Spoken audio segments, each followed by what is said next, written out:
Okay.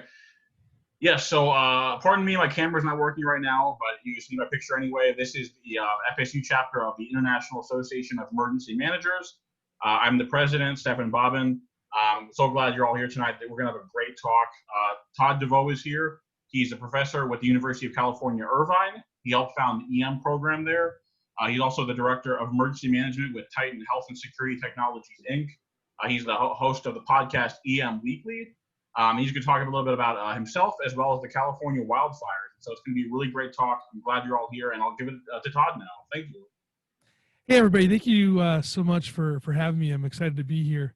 And again, I apologize for my tardiness because sometimes I get on the West Coast and I forget about the East Coast time zones and whatnot. Yeah, so let me talk a little bit about my history and kind of to bring you up to speed about the California wildfires and some of the issues that are here. And before I begin that, though, just let you know, I was at the Florida Emergency Management Conference. I think it's called FEPA, and it was really exciting to be there. I got to meet some of the students, past students in this program. I got to meet Robert there, and it was such a good time. So if you guys ever have an opportunity to go to those networking events, especially go to them and learn from old people like me and Robert. Well, I guess I'll call myself old. So it's okay, Todd. Sorry. So yeah, because I mean we're here to impart our knowledge and those years of experience and learn from our mistakes for sure, and make the program and make emergency management better, because we're going to hand the mantle over to you all, and you guys can go and make it much better than it was in the past. So, responding to wildfires, and I know you guys have in Florida too, right? So this is not just a unique opportunity here in California, although it seems like we burn at least every year, and it seems to be, it's not a matter of when or if, I should say, if we're going to have a fire this year. It's just a matter of when the first one pops off, and the ones here this year are really bad. And let me talk about some of the conditions, the reason why they are. Well, whether you believe in climate change in the sense of it's caused by humans or not, that's really irrelevant to the conversation that we have to have as emergency managers, because the science behind it is showing that we are having weather change, right? We are seeing longer and drier summer weather here in California. And to give you an example, it's October, and October is normally the fall. And I grew up in upstate New York, where in the fall it got cold in the evenings into the mornings. It got a little warmer in the afternoons, and again in the evenings again it got cold. So here in California, we used to have weather similar to that when I first came out here, but now, however, we're starting to see that the summer, if you will, is extended deep into October. And what does that mean? It means that we have drier conditions. And so when a spark does happen, whether it's from lightning strike, which some of these fires up in Northern California were started by lightning, or whether it was from a firebug, meaning somebody who an arsonist, and we have plenty of those. And then we have our wind conditions, which really increase that the push of the fire, right? So it's called the Santa Ana winds, and it's a warm wind coming in from the desert and pushing those fires, which creates a whole nother issue. So we have these climate issues that are associated with fire to make fire worse. That being said, fire also creates its own weather patterns. If you've seen some of the video of these last fires, there's been some crazy fire tornadoes that have been created in these last ones, and it's an amazing video to see. Very, very spectacular, if you will. So all these conditions together, along with more dense urbanization of the areas that used to be wildland, cause some issues as well. And what that means by that is that we're expanding here in California. We have a housing crisis, and when it's a housing crisis, we have a population crisis, whichever way we want to look at it, where there is not a lot of affordable housing here because it's all being bought up very quickly. And then what means that they're pushing housing into areas which normally you wouldn't really want to build. And for instance, my house, and I'm a ding dong of an emergency manager because I did buy a house on the WUI, the urban wildlife interface. Behind my house is a hillside. It's beautiful, right? Has this, this nice hillside wildlife. There's coyotes and things running back there. It's awesome. They're talking about building up in those hills, and I disagree with it on the principle. One, you're now taking more wildlife area away from this area here, and two, those are traditionally areas that burn. Now I'm on the downslope of the hill, so I'm not on the upslope, which is actually good. And I have a good buffer between me and the fire area, so I'm not really concerned about my house burning up, outside of the smoke issues that are associated with it. But that being said, if they're going to build, they're going to build on the upslope of that hill, which means those homes are more dangerous to be burnt down. You're seeing an area in Los Angeles County that just traditionally had wildfires that are huge. The last one in the 1970s, where it's ripped through there, and they're building over there, and they're building like multi-million-dollar homes over there, beautiful vistas and things like this. And so, what does this mean? One way in, one way out. And so, are we going to start seeing more issues like you had at Paradise? Are you guys familiar with the campfire? Not a campfire, but the campfire, the Paradise Fire. Do you guys study that at all? No, what is that? Okay, well, it was the largest deadly fire in California's history. It was in Butte County, California. Camp Road is the name where the fire started, and Pacific Gas and Electric (PG&E) pretty much it was their equipment that started the fire. So you see PG&E that goes sued over this, and they're being held criminally liable for the deaths of those 85 people who died in that fire. It's going to really, that fire should be something that you should be studying as emergency managers, because it's really changing how we are looking at the root cause of these disasters and via man-made disasters, and who are we holding responsible for it. So that's the campfire or Paradise. There's a few really good documentaries on YouTube. I can find them pretty quickly. Stefan, I can shoot those over to you. And so with the campfire specifically, Paradise, California had one way out and one way in. And one of the issues that they had with this fire specifically was the alerting system, right? So reverse 911, if you call it, or mass notification, however you guys refer to it as, it's mass notification is probably the best way to call it. Now, reverse 911 is like Kleenex. It was a product back in one of the first ones. So if you heard that term, that's what it really is. So mass notification system, and what they were looking at doing was called a keyhole or segmented notification, and it's to bring people off the hillside by the people closer to the fire. But the fire moved so fast they weren't able to get the messages out, and some other issues associated with it. And so at one point, because people are missing and they didn't know where things, we're looking at possibly 1,000 people being killed or missing in this, and they were able to identify people, and it came down to, well, they're thinking it still might be over 100 dead, but right now it's 85 confirmed dead people, and then they found segments of their bones and whatnot.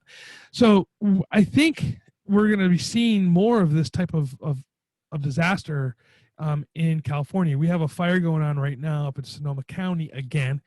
I say again because there was one there like a year or two ago, and it'd be a year ago from now. And what you're seeing is another fast-moving fire, and a whole city was evacuated because of how fast that fire is moving and the smoke issues associated with it. Now, that being said, we are looking at where do we send these people, specifically during a time of COVID, right? So now, I mean, I know you guys in Florida are dealing with the same issue with hurricanes, right? When we do evacuation, where do we send them now with COVID? That's a challenge, right? We have hotels that people go to that get bought out pretty quickly. Now, the difference between us and California with wildland fires is pretty much if you can drive a mile or two outside of the coverage area, you're going to be okay. Where hurricanes, it affects the entire region. And so, people go up in hotels pretty quickly, but that still has some issues associated with that. And so that's one of the challenges that we're having right now is where do we put them? when you evacuate an entire city. Now we're talking, maybe 5, 10,000 people at this city. It's a small wine country area, kind of very quaint, but still at the same time, they're unable to go back to their homes. The other issue that we have with fires is just that when we have, how do we repopulate the areas? People get very scared. They don't know what's going on, and we keep the areas evacuated sometimes. I don't say longer than we need to, but longer than they think we need to, meaning that we don't know if the fire is going to kick back up again. When it's how controlled is it? We had this fire up here called the Bobcat Fire, and that fire was 50% controlled at one point, and then the winds kicked back up again, and it went down to 10% containment. So we know we want to get people back into their homes quickly, but we have to do so in a safe manner.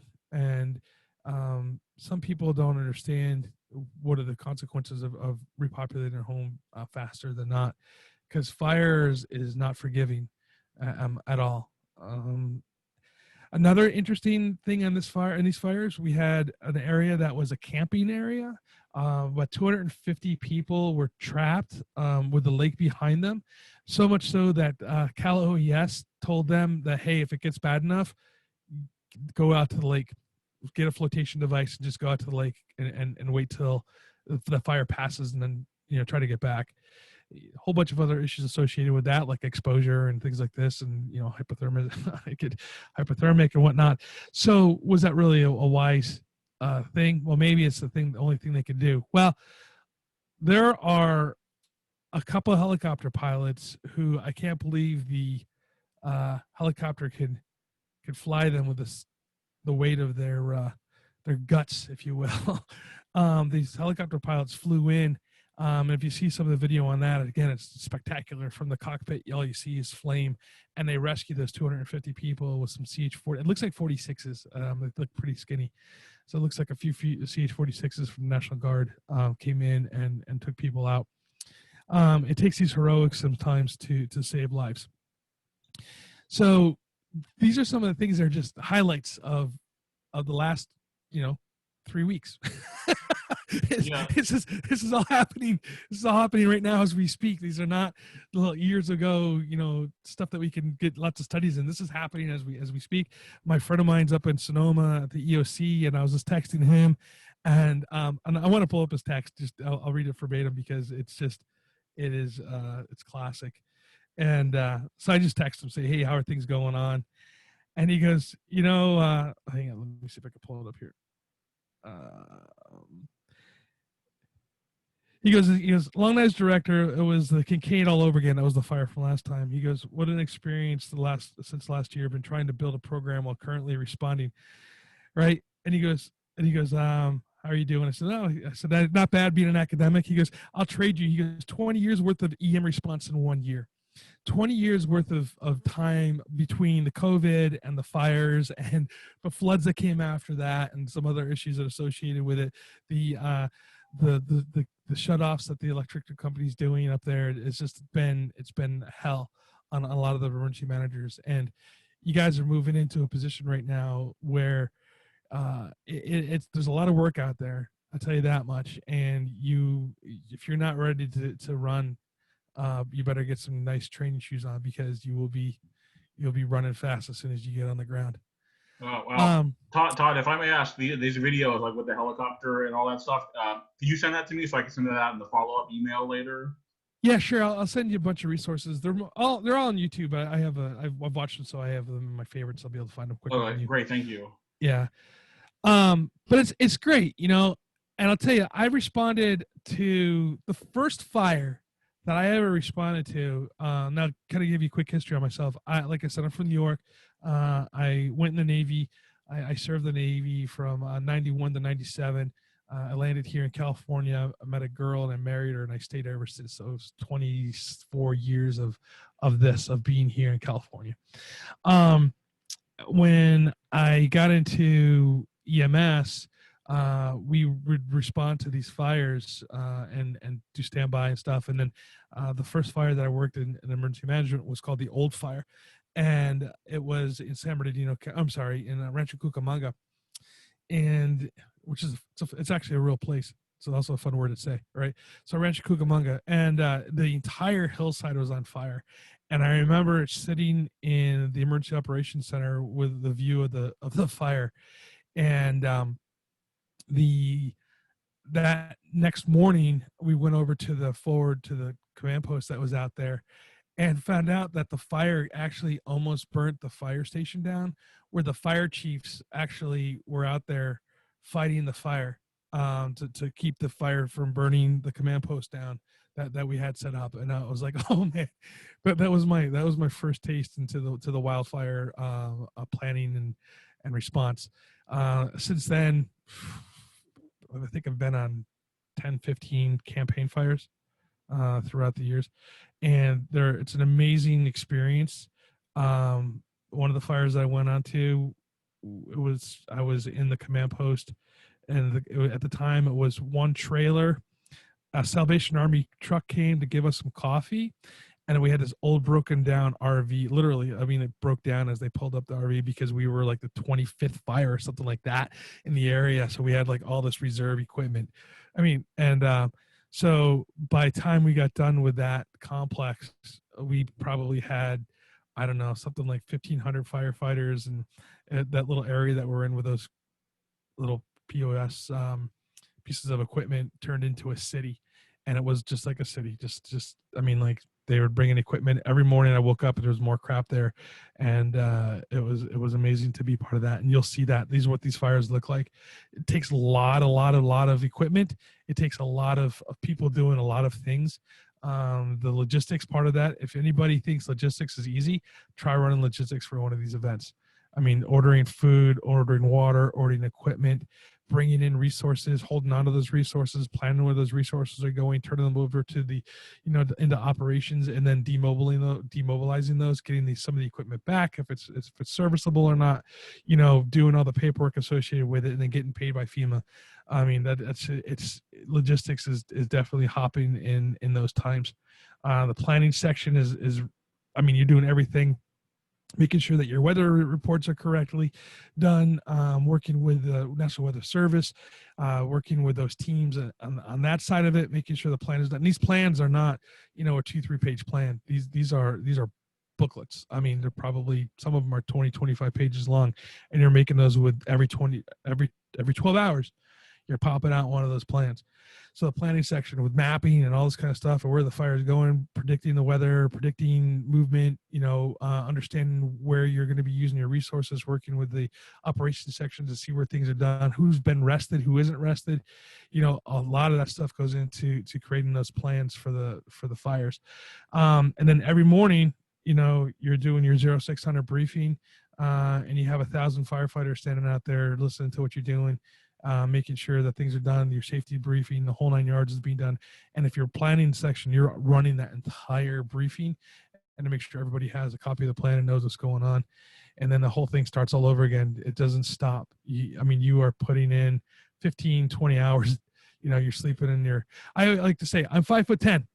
I'm happy I'm 5'10" because my command truck is a Ford F-250 Super Duty, and I'm able to sleep in the back seat of my Ford F-250 Super, able to put the blanket out there and sleep back there, and I'm not curled up like a little ball. I worked with a guy who was 6'2".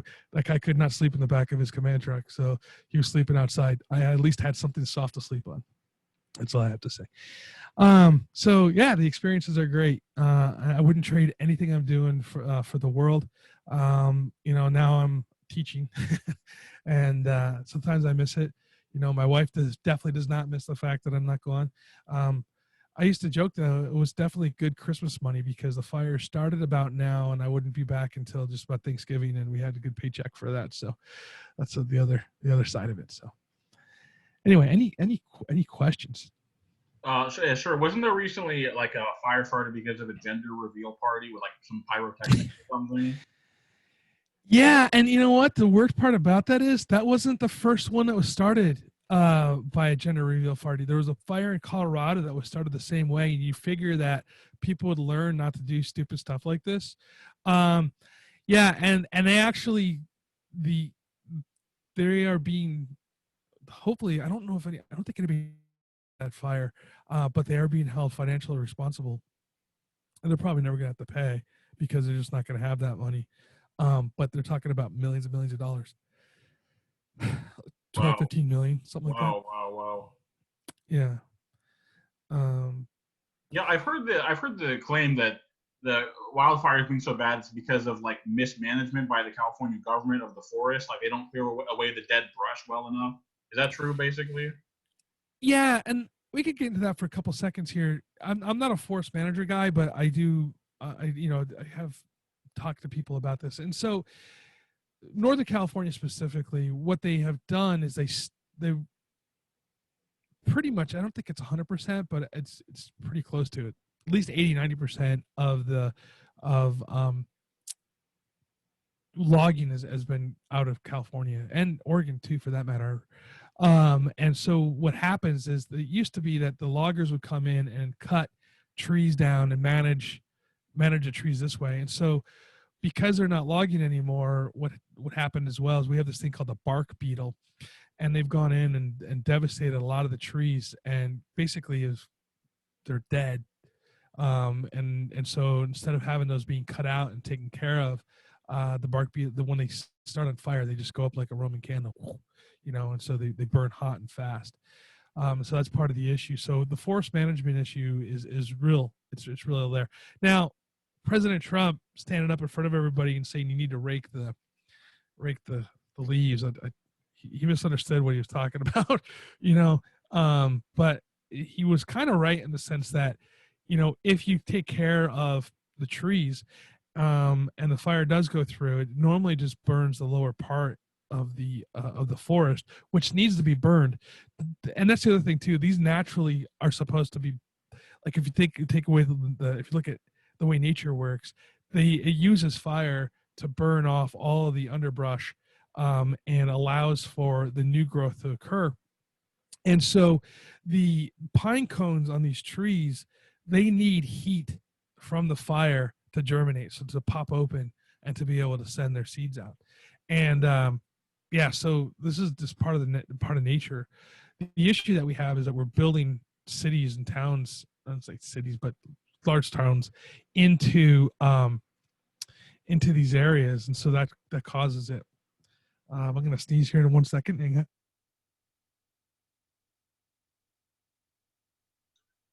Bless you. Excuse me. Oh, geez, I got these the allergies killing me. So as we talk about this, so forest management is really important, and the ability to have proper planning, and urban planning, or urban suburban planning, or new suburbanism, whatever you want to call it. A bunch of different concepts out there, needs to be implemented. One of the things that I would love to see happen with emergency management, I don't know if it's going to happen in my lifetime or not, but have us, meaning emergency managers, trained professional emergency managers, part of that planning process. To be brought into, as we do, say, with fire plan checks and things like this. We had the issue in Houston, right, where they built communities inside an area that on the map is stamped that it's a reservoir. What happens in reservoirs when it floods? It gets full of water. We shouldn't have been surprised that those areas were full of water when they were in Houston. So, that being said, we really need to do that as a profession, is to be able to be part of that conversation, if not driving that conversation. Hey, I have a question. Sure.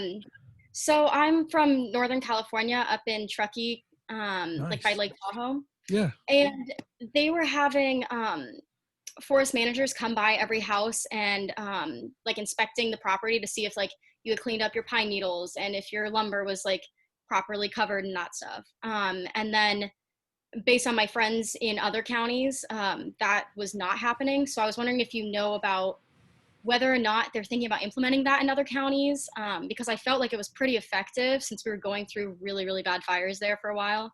I mean, still are, but do you think that those kinds of things would be effective in other counties? Have you heard anything about that being implemented in other counties?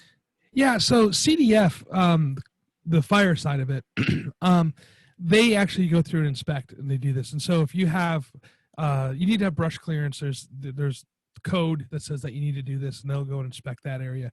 That's different than forest management in the sense that CDF is looking at the fire aspect of it, where forest management is looking at like what trees can we cut, can we quell out of the system, keeping the trees, keeping the forest healthy.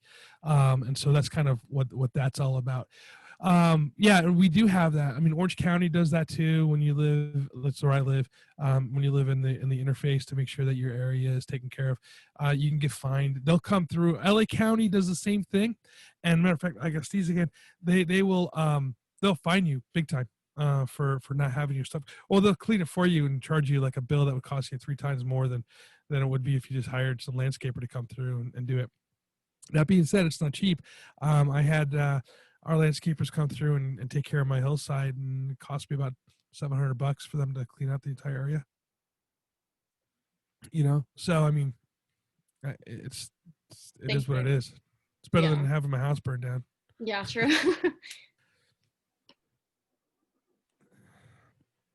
Any other questions? Yeah, I did want to ask. So would the wildfires like lessen in the coming years if the forest like was managed better, or because I've heard the claim it's just going to get worse and worse. I mean, what do you think of that sweeping claim? Well, yeah, I mean, like I said, I mean, I don't know. The climate's definitely getting hotter. I mean, we can see the seas getting hotter. The years are getting drier. We've gone through these systems of droughts. I mean, Shelby, you know, we were in there for what, like a 13, 14-year drought where we were getting, you know, it wasn't raining. I mean, take a look at our lakes and you could see the levels. Matter of fact, I went to this one lake and we were fishing in it, and you can see, you're looking up probably a good 30 feet to where the dock used to be, where the dock is still hanging there, you know, against the wall. It's like, it looks crazy. You know, now those are full again, right? Because rain came and we filled back up, but it doesn't mean it's going to stay that way. So we go through these cycles, right? We are going through a trend now where it's warmer, you know, and rains becomes harder and harder to get. So we have to be smarter about how we do things, you know. And again, this is where I'm talking about emergency management really leaning forward and being part of the solution, right? We tend to be reactionary, right? We plan for reaction. We plan for the hurricanes. We plan for the fires. We plan for, but we're not really moving forward to be, you know, I say progressive, but to lean forward and to be better than being reactive. And so it's funny, I'm reading this book right now. Are you guys familiar with Nassim Taleb? Black Swan? The book Black Swan? Okay. So he has another book. It's called Anti-Fragile. And I'm actually working a lot of this into a friend of mine recommended this book to me. And I think it's better than Black Swan, actually. And it's the idea of well, when we look at resiliency and we look at robustness, is that it's good, right? It's a good starting point. But it really doesn't do much for us to be, what I say, in the concept of anti-fragile. Now, anti-fragile is a term that Taleb coined. He was looking for a word that was better than robustness and better than resiliency, and he couldn't find one, so he created this thing here. Now, the book is more on the financial market side of things. If you take the concepts and you put that into emergency management, one of the things which is really weird, it blows my mind about FEMA, is that when we have a disaster, right, we get paid to put things back to where they were prior to the disaster, right? We can't, they do not pay us for improvements. Now we have the natural hazard mitigation grants and stuff like this, but in general, they're not paying us for improvements. Matter of fact, if you do improvements, you can actually get in trouble in some cases. So why is that? You know, I think that's something that we should take a look at and lean forward. Now, Brock Long, he was really in the idea of paying for things to be better, and that's some of the stuff that he was looking at, and that's kind of where BRIC came into play and stuff like this, and doing some of the natural hazard mitigation grants and things like that. But it's separate from when we get hit. So one of the things I love to talk about, and you guys probably know it better than I do, is Mexico Beach in Florida, where that one house, and there were actually two, right? It was that one doctor's house, and the house that was behind the doctor's house that survived. Everything else is just blowing down. Why can't Todd, our FSU command post was right next to it. So yes, why can't we require that to be the standard, right? Why not? And why can't we do something when a city goes down like this, instead of saying, hey, let's bounce back and let's be resilient and become, Mexico Beach strong. Let's be Mexico Beach stronger, right? When we build homes that are up, and there's a house in Malibu that, when the fires came through back in, I think it was like the 80s or something like that, their house burned down, and obviously the person had money. It's Malibu, right? And they built their entire house to be fireproof. I mean, what I mean by that, it's a concrete house, basically. Nothing's, I mean, maybe the stuff on the outside might burn, but the house itself is not going to go anywhere. Why can't we take a look at those and make those standards? I mean, we know earthquake, we have earthquakes here, and we put things on rollers and whatnot now. These are things that we could do, and to be proactive, instead of reactive. And why not allow us to use, when I say us, cities, to use FEMA money to make our roads better, to make our bridges better, to make our infrastructure better? It doesn't make sense for it to be not allowed to be that way. But that's just my take on it. So sometimes I get on my high horse and I start talking about things, and that's just Todd. Doesn't mean it's going to ever happen. No, there's much to learn from there. When Brock spoke to us last week, he mentioned something about, basically don't, build your house where there's a wildfire hazard and then expect the federal government to come bail you out. I mean, on that note, he mentioned how we probably shouldn't even be building homes in Florida or Louisiana because of flooding and hurricanes and this sort of thing. But obviously, free country, people want to go do that. I mean, would you say something similar applies to California, where honestly, homes probably shouldn't be built in a lot of that state, honestly? Oh yeah, so I started off with, there's parts of the area here that we should not be building in. It doesn't make sense. It does not make sense for us to build in certain areas. Where I grew up in New York, on Long Island, we had this Dune Road is the name of the road. It's pretty famous. I mean, if you take a look at it, it's out in the Hamptons. Some really kind of crazy homes are built out there. Some famous people live out there. John Stossel has a house out there. Billy Joel, those type of people. And every time the hurricane came in, those homes were being washed away, and the road was being rebuilt, and homes were being rebuilt. And finally, New York State said, "We're not going to fix the road anymore. If you guys want to do it, it's up to you. You guys, it's now a private road. If you guys want to repair it, that's all on you." And they just walked away from it. They weren't going to do it anymore. And people still live out there. Now they have the money to, right? I mean, these are pretty wealthy people. They're not poor by any means, but we were subsidizing, when I say we, New York State was subsidizing the wealthy to live on Dune Road. I mean, but that being said, along with Brock, we need to be teaching financial literacy to everybody, right? Part of our job as emergency managers. I mean, if we talk about doing CERT programs and other community programs like this, we need to be talking about financial responsibility, financial literacy, in the sense of, why don't you have flood insurance? Why don't you have fire insurance? Why don't you, in California, why don't you have earthquake insurance? I mean, I have I live on a hill. I have flood insurance. I'm not going to be flooded out, but I have it. I have fire insurance. I have the damn wilderness behind my house, and it's expensive, right? As a matter of fact, AAA, who we had our house insurance with before, won't insure anybody up in here. But we have Farmers does, right? So there's opportunities out there for insurance companies to do what they need to do, so you can find it.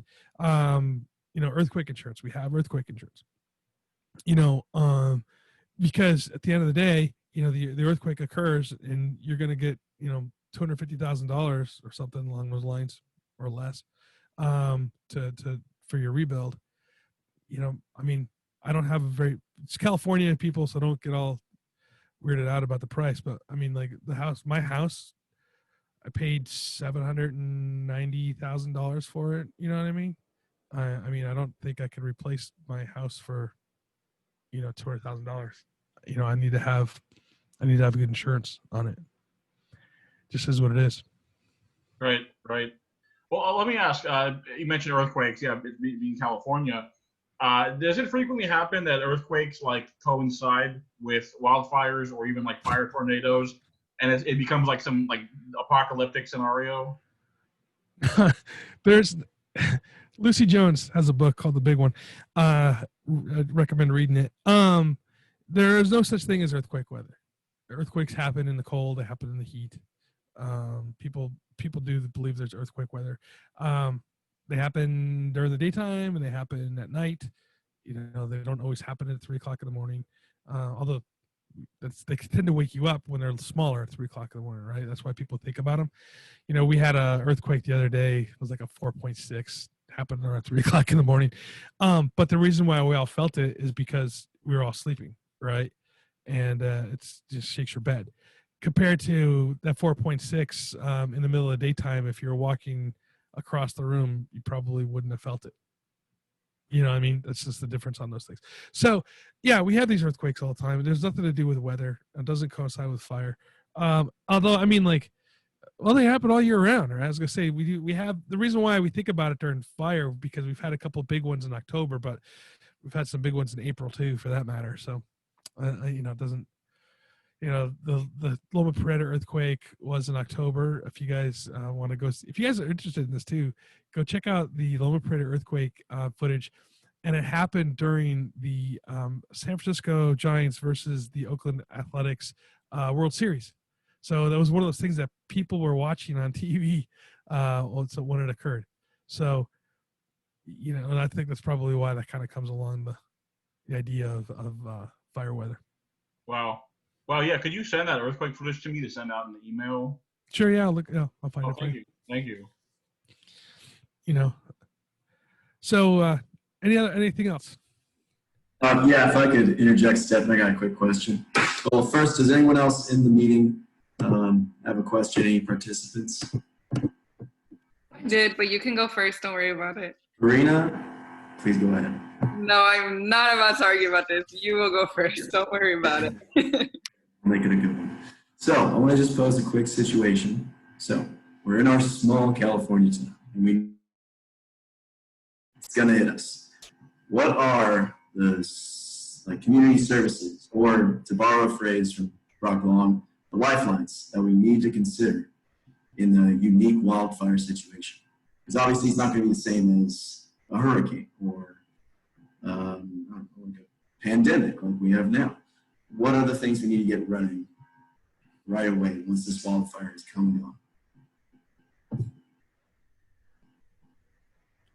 Is that for me or is that for the group? That's for you. Oh, okay. I was trying to think. Okay, cool. Yeah. So, I mean, there's a couple of things. Number one is communications, right, is going to be key. One of the issues that you have with a wildfire is, well, the direction it's coming from, how fast is it moving? We had some problems in the past where we put the evacuation orders out, and so Waze app, right? You guys familiar with the Waze app, right? What does it do, right? It wants to send you in the place with the least traffic. Well, where's the least traffic? Well, where the fire is. So it pushed people into where the fire was, so they were driving. So to be able to communicate effectively where those fires are and where they're at and where not to go, right? Not necessarily where to go, but definitely where not to go. I think that's that's the key right there to everything is proper communications. I mean, obviously on the other side of the lifelines is going to be, your, as a response side of it, right, is going to be your utilities issues that you have. You're going to want to make sure that you are using your ESFs properly and getting the people out there earlier. What you end up having sometimes when we put this request out for additional aid, and it's very, very loosely communicated to everybody else, right? So you say, oh, I need I don't know, logistics, for instance, right? I need somebody to work logistics, and you get multiple people coming in, and it's just not done properly, and it makes actually more confusion in the response in the EOC than it does elsewhere. Let me hang on a second. Let me look at my lifelines really quick. Let me see what else I can pull up. Hang on 1 second. So this is how nerdy I am. I have my own lifeline card right here.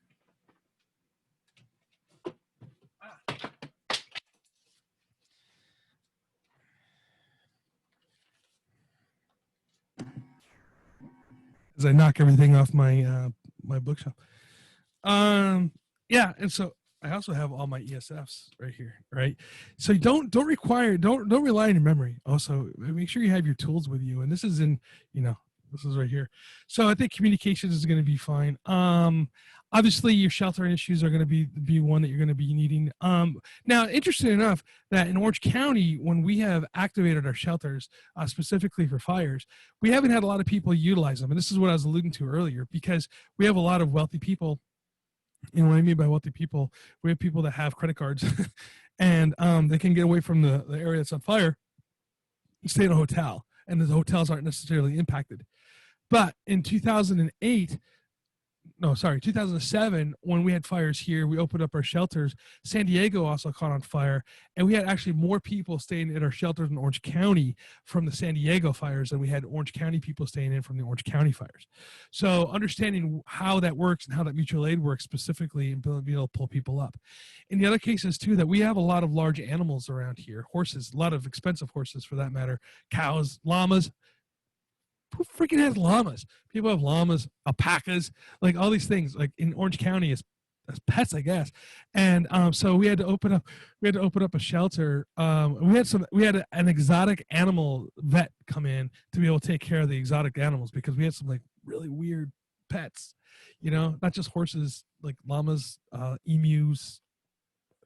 Okay, anyway, so understand that there's going to be stuff that's going to pop up. You're going, hey, Stefan, you know where the emu doctor is? I mean, like how do you get these things? I think those are really important. Transportation, we're having more issues with transportation every day. Our roads get packed and they're just impassable. So how do you get people from point A to point B? We don't have good mass transit here in California. It sucks. Buses are terrible. If you ever try to take a bus in California, it is. I don't know how it is in Florida. When I first moved to California, like I said, I'm from New York. I'm used to mass transit. My brother's like, hey, meet me for lunch. I'm like, yeah, sure. All right. So this is before Uber was around, by the way. And I'm like, I'll just jump on the bus. It took me 3 hours to go like 5 miles on a bus. I'm never taking a bus in California again. So mass transit sucks. So transportation, those are going to be the other issues that you want to take a look at. But again, like I'm saying, the big one though is communications. Communications can save lives. And I'm not saying this lightly at all. Moving people early. And the thing that we need to also stress about this is like giving proper information and not being afraid to pull that trigger of saying evacuate, right? People seem to be afraid to order that evacuation, and that's the sheriff's department's job here in California. I understand that. But as emergency managers, we should be advocating for an early pulling that trigger on evacuation, because as you can see in Paradise, they were afraid to pull that trigger. What they're afraid of is jamming up that one road, right? That one road went in one way out, and they didn't pull that trigger, and they waited and they delayed it. And I will strongly believe here, and I'm not trying to blame anybody, and I'm not pointing fingers, but we have to learn from these mistakes. And I think that not calling that evacuation early caused those lives death. People don't, as much as we think they're going to self-evacuate, and we've seen this happen in other places, right? Some people do. People don't want to pull that trigger until they hear officially from government saying that this is what's going on. One lady, she was talking about the fact that she didn't move because she never got her message. So. Wow. I must ask a more lighthearted question, admittedly. You mentioned emus and llamas. Like, are these like ranchers, or are these like far out Californians who want to have the newest like weird exotic these are just pets. We don't move ranch animals like cows and stuff like that. Right. Right. These are pets. This is somebody's like backyard llama. Right. No, you make me think of like a California hipster who wears like a bunch of Patagonia and like a beanie or something. Absolutely. Yeah. Yep. Absolutely. Yep. You have me thinking about Napoleon. You say a beanie? I was like, oh my God. I remember seeing a bunch of posts about, and like animals would just run through our backyard. And I mean, up in Tahoe Forest, like we have a bunch of animals there, but that was the thing, like putting out water for them and everything. I mean, we didn't have emus up there, but but I know what you're talking about. Yeah. Yeah, it's funny. Pardon me, I'm sorry, Todd. Shelby, you and I should talk because I lived in Sacramento for 2 years. Oh, really? I was born in Folsom, so yes, we should talk. Okay. I spent time in Folsom and in Truckee. Okay. I love Truckee. They have some nice restaurants in Truckee. Oh yes, I do. Do you have a favorite one? I don't remember the name of it. We went up there's like, it has like a gold mine bucket, whatever you want to call it, train in the front of it. That's the one. Okay, I got you. I was going to say the same thing. Yes, I'm trying to think of which one you were talking about. It had the ore cars out in front. Yeah, the ore cars. Yeah, that's the one. Oh, okay. Yeah. So yeah, that's people have exotic pets in California. We have, Orange County is very interesting in the sense that there are some spots of Orange County that they're obviously very dense, right? Like urbanized, like Anaheim, Santa Ana, for instance. And then you get up into Santiago Canyon, up into that area, up in the Canyon country, and you would think that you were like in a different state. I mean, it's just completely rural. One tiny road, very, very much like paradise. Santiago Canyon, Majestic Canyon, those over there, they're gorgeous. A lot of good hiking, a lot of good hills, stuff like that. Horseback riding, a lot of horse people. Yorba Linda, for instance, which is just a bedroom community, they have horse trails through it, that are part of their community. So Karina, I knew you had a question. Yeah, so you mentioned earlier that you think in future generations that emergency managers should really become well adapted with planning. And I'm actually a master's student in urban and regional planning who's kind of hoping to do that. So I was kind of hoping if you can like dive into that a little bit deeper and kind of like talk to us about your idea of emergency planners as urban planners too. Sure. So when I was getting my education, we didn't have emergency management as a degree program. It just didn't exist. I mean, it was a few years later when they really kind of came out. And realistically, though, even when it came out, emergency management was more on the sociological side of things, right? Sociology. Catherine Tini, she's a sociologist. Most of I was like, well, geology too, some ecology issues as well. I was trying to think, like Delaware, they're sociologists, Colorado or ecology, right, Robert? More ecology in Colorado. And so you started to see some urban planning stuff come into play in there. But when I got my degree in public policy and public administration / urban management. That's what I was talking about, the concepts of new suburbanism versus new urbanism and density housing and using that aspect of things for specifically moving populations around and whatnot. And I think it's important to understand that when we look at a good planned community, right? We're looking at roads in and out. We're looking at infrastructure. We're looking at water. And that's the other thing in California too, is we build and we don't have any water coming to us. It just blows my mind. It just irks me. So these are all these considerations that need to be taken in when you're looking at this. And so the planning department, I mean, they're looking at money coming in. They have some pressures from the city council. We have state laws specifically saying you have to do more density housing and things like this. But does it really fit? And how many, and then taking a look at traffic studies and things like this, and how many vehicles can you put onto the road at one given time? during an evacuation. So all that comes into play realistically as emergency management. So the crossover between urban or planning, we'll just call it planning, because I know people like, I don't want to say if people live in the middle of the country, they need planning too, right? So planning, specifically urban planning, though, because of the density associated with it, really needs to be taken into consideration when you're making your emergency operations plans. And if you aren't bringing in your planning department into your process when you're making your emergency operations plan, you're going to fail. You're going to fail completely. You're going to make decisions and assumptions that just don't have any reality associated with it. You need to talk to them. You need to know what is the master plan for the city? Why is the emergency manager not part of creating the master plan for the city, right? We talk about water, for instance. Where's the water coming in? What water is made for firefighting? In California specifically, water is huge, specifically for firefighting.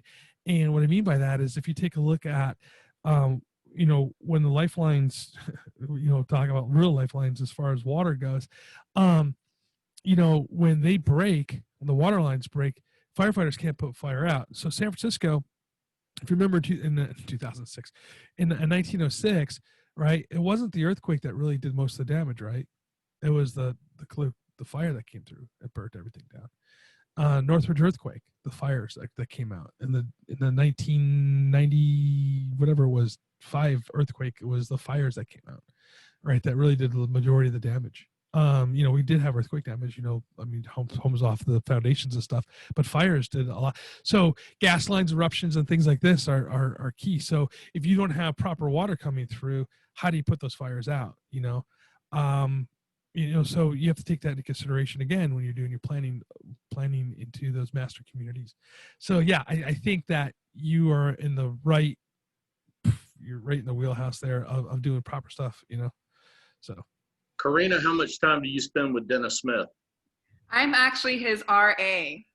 Well, there you go. You couldn't get better. You're in the right place doing the right thing. Dennis and I, by the way, worked in emergency management together back when we reinvented emergency management after Hurricane Andrew in the state, and you were working for the right people. Yeah, Dennis was the one who kind of made me realize that this is a possibility and that I was able to combine both worlds and make it possible. Oh yeah, you're ahead of the curve on this. You're singing my song for sure. Thank you. And also, this has been a great talk. I've really been appreciating it. I just no problem. No problem. So, yeah, I really love emergency management. I really do. I think it's probably, the most diverse job that you could get into, because you can go into public health, you can go into planning, you can go to urban management, you can go into forestry, you can go into hospitals, you can go into private industry, you can go to education. There's so many different places that you can get into. One of the questions that people ask me all the time is how do you break into emergency management? I'm going to answer this question even though no one here asked it. And basically you need to, your education is going to be key. And I strongly believe that as we move forward in the profession of emergency management, that having a degree is, and the reason why we do this too is a couple of reasons. Where having a degree is going to be just the basement to get in, to basically just get your qualifications done. People ask, why do we do that? Why do we put a degree requirement in there? There's a person who I know would be a great emergency manager. She does not even have, she has her high school degree. She doesn't have an associate's in anything, but she grew up in the fire service, and she'd make a great emergency manager. But having the theory behind it and not just the practical part behind it is key, because understanding planning principles, not just what to do, is very important, and to be brought up on that theory is important to me. Now, that being said, you also need to have practical experience. How do you get practical experience? If you can't get that job with just a degree and you just graduate from high school or college and you walk through the door, even if you're looking at, even if a master's degree, in some cases, it's hard to get inside the door. Well, you have to have that practical experience. So how do you do this? Well, there's various different opportunities for you. number one, you can volunteer in a lot of places, right?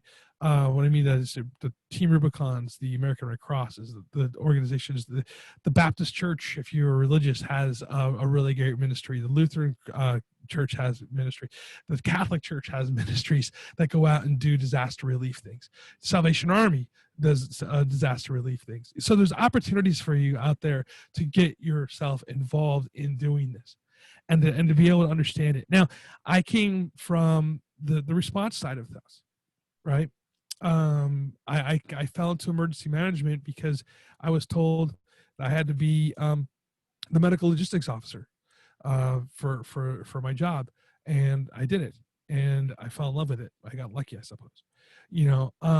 But I don't think you have to have a licensed sirens background. Matter of fact, I think in some cases it becomes detrimental, because if you start putting emergency management into those disciplines, right? So for instance, if you work for a fire department, you're going to be fire centric. If you work for a police department, you're going to be Homeland Security type, anti-terrorism centric, right? Which is not bad for what they're doing, but they don't look at the entire picture necessarily. I was working for a college, and the college, I reported to the police chief at the college. And one day we were talking, this is before this pandemic thing broke out, and we were talking about some issues that were going on with the flu. And he looks at me and he goes, well, that's realistically the college health department's issue, not ours. And I looked at him, I go, man, I go, Chief, am I the police department's emergency manager, or am I the school's emergency manager? I just want to know what my marching orders are here. You know what I mean? Because realistically, when you take a look at emergency management, you have to look at that global portion of it, right? You can't be pushed down. And sometimes you see when you're working for agencies, you tend to be agency centric. And it is what it is. It's not bad. It's not good. It is what it is. I think that they could do better, and I think that as long as, and the other thing too, is what you're seeing too sometimes is in California specifically, are some of these emergency managers that are working in, say, a jurisdiction, say, for instance, Tustin Police Department, who's hiring right now. They pay well, right? If you guys are looking for a job, Tustin Police Department's hiring. It's, I think the top step is like $128,000 a year, right? But you're reporting to a sergeant in the police department. So that layer goes like this in this particular department. It goes sergeant, lieutenant, chief, city manager, right? And in California, the city manager is by designation the director of emergency management for that particular agency. So in order to talk to the person who's really making the decisions, right, you're going through three people, right? So you're going through three people in order to get this. So now, yeah, sure, you can go around, right? But that's a career-ending move. If you're not talking to the people who you directly report to and you go right to the city manager, even though if you're right to do this, and you're not bringing the other people that are in your chain of command into the loop, that's what we call it, a career-ending move. Your longevity in that place is probably not very long, right? So how do we get to the decision maker? I honestly believe that emergency management needs to be elevated to the same level as a department head. So that's the same level as a fire chief, a police chief, the planning director, the Parks and Recreation. The Parks and Recreation director has more in that city, has more direct communication with the city manager than the emergency manager does. And I don't even, there's no one sitting in that position, by the way. It's a brand new position, but by design. It's now, how is that advantageous to an area? And that Tustin, by the way, burns. It's an area that has fire. So just kind of mull it over for a little bit and where you think it goes. Robert, am I wrong on that? Not at all. Not at all. In fact, Florida has a statute, 252 on emergency management, that by law demands that the emergency manager work directly for the chief administrative official in the county. And nobody follows it. Yeah. Yeah. I mean, that's good. Those are the things that turn around and but anyway, it is what it is. And I think the problem is, and this is why I am asking you guys as new, coming up from the ranks, right? You guys are all coming through. You're getting educated. You're the next generation. The best part about it is I know that most of you guys don't take any guff from anybody because it's just what you guys are brought up for doing. And I think that you guys really need to fight that fight. You know, I'm doing the best I can. I'm for my generation fighting that fight. Written many papers on that and have spoken loudly and clearly. I've at the state of California. I've spoken loudly and clearly at different state meetings on how I feel about it. And it's going to be up to you guys to make sure that it happens. So that's my marching orders to y'all. Yeah, no, thank you very much for that. Does anyone else have any questions? Well, before we leave, I just wanted to say on behalf of FSU, Todd, thank you so much to you and the University of California at Irvine there for spending some time with us today, and we appreciate it, and we'd love to hear from you again sometime. Absolutely. And oh, by the way, I've got a bottle of Captain Morgan and a cigar next time we get to attend the FIBA conference. That is what I'm talking about. Right? That's for sure. Awesome. Thank you everybody for your time. And if you guys ever want to get a hold of me, and Stefan, you can go ahead and share this information. My email is pretty simple. I'll give you two, right? One is my EM Weekly one. I don't know if you guys have ever seen EM Weekly, if you see the little sticker behind it. So you can get me at todd@emweekly.com. Or if you want to do it more on the academic side, it's my last name, DeVoe. So you can see it up there. T at the end, so it's actually devote, which is kind of cool, at uci.edu. So feel free to reach out anytime that you want. If you guys are shy asking questions today, you can always email me or hit me up on LinkedIn. You know, I'm on LinkedIn a lot. And matter of fact, tomorrow at 9 o'clock my time, whatever time it is for you guys over there, I'll be doing a live. We're starting to do the LinkedIn live stuff, and I have a show that we're doing business continuity, and I'm going to be talking about anti-fragile and how we can be better at it. So that's what the topic is. So if you guys ever want to join on that too, you're more than welcome to. Is that AM or PM? It's AM. So it's what, 12 o'clock or 11 o'clock, something like that. Okay, sounds good. Don't ask me about my time. Obviously, I was late today because I was thinking 7 p.m. my time. So, Thank you. All right. Yeah. Besides those emails, I put Todd's LinkedIn in the chat. If anyone wants to reach out to him on LinkedIn. And no, I really thank you so much, Todd. I mean, this was awesome that you got to speak to us and help us learn so much and hear more about the wildfires. Really appreciate that. Thank you. Anytime, guys. Anytime. I do appreciate it. And if anything I can do to help and promote you guys forward and to promote the profession, I'm always happy to do so.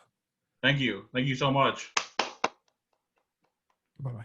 I did want to say before I let y'all go, a couple announcements. Although before the announcements, I want to say I think it's so awesome you guys all came out tonight. That's really great, because this chapter at FSU didn't even exist for the past couple of years. This is a revival year. And so it's one thing to come out to, the first meeting of an organization, check it out, but it's another thing to have that consistency, right? It's another thing to actually invest in the organization, really be part of the core community, really believe in the organization and its vision for what it's doing on campus, right? Its vision for the school year. And so I'm really looking forward to seeing this develop into a really great core community of people who really care about emergency management and a really great community that can pass on the torch continually year after year at this university. So I'm so glad you guys came out tonight, and it was awesome. Thank you. So I'm going to now share my screen and just go over a few slides really quick about our next meeting and some other useful information. Okay. You guys see my screen properly? Okay.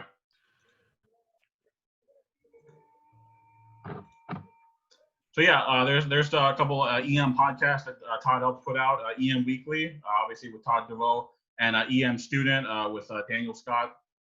We both get some links in the chat about a website, websites for those, and you can find them a billion places like Google and Apple Podcasts and so many places. So subscribe, check those out.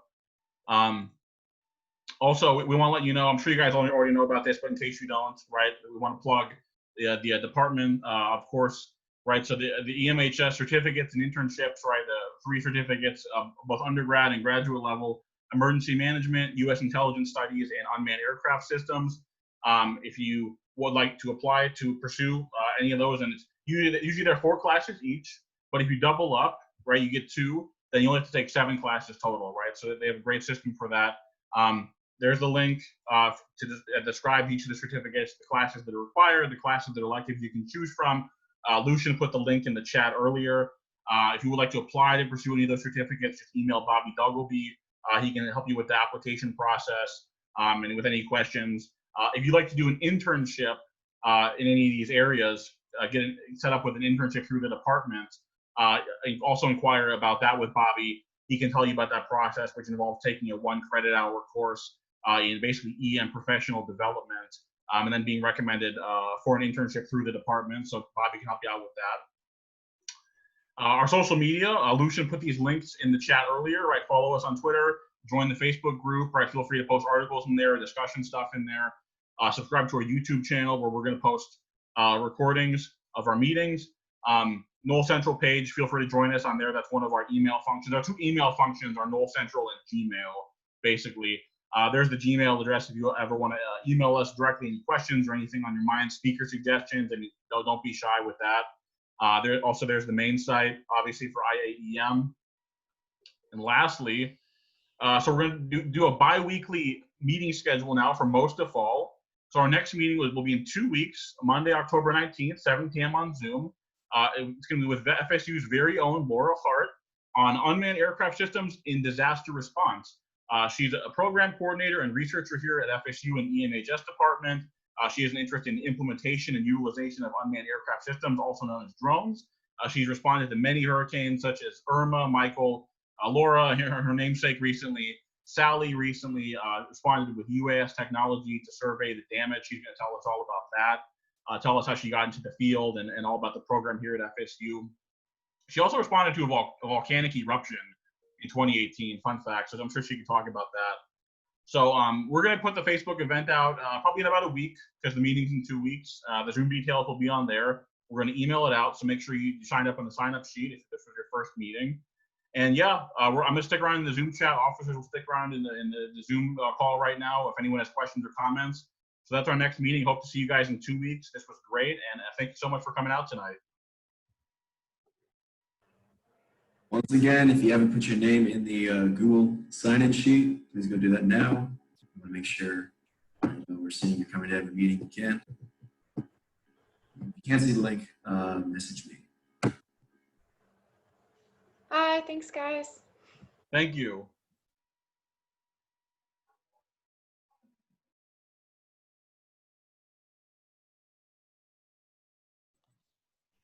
Hey, Lucian. Hello, Alexandra. Have you guys thought about having maybe Kurt speak? Oh, yeah. Mr. Kurt is the head of the FSU Emergency Management Department here, like our actual division here. And he was huge in getting all the COVID-19 policies implemented, all the new fall reopening plans, the disaster response, and mass care, all that really important stuff. Me and Alexandra worked for him this summer on a remote internship, kind of part of their COVID-19 task force. Great guy. I can definitely reach out to him. Yeah, he would be super interesting because he worked for City of Miami too, or Miami-Dade County. So I'm sure we could probably get Matt or and Caitlin. Yeah, I'm sure they would all do it. A little insight into how FSU is prepared for COVID. Yeah, that'd be kind of cool. Yeah. Yeah, no, yeah, we can definitely look at having people speak. That sounds like a good idea, honestly. Hey, Robert. Yes, ma'am. What is your email? You ready to copy? Yep. R. McDaniel Okay. at em.fsu.edu.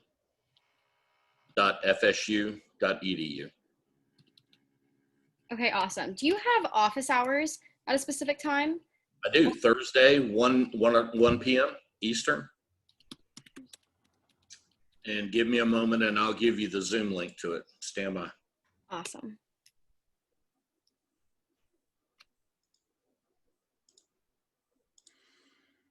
Well, good job, everyone. Sorry I've been such a lurker, but good job, and it's great to be here, you know, and I really do appreciate these meetings because they give me a lot to focus on during these hours.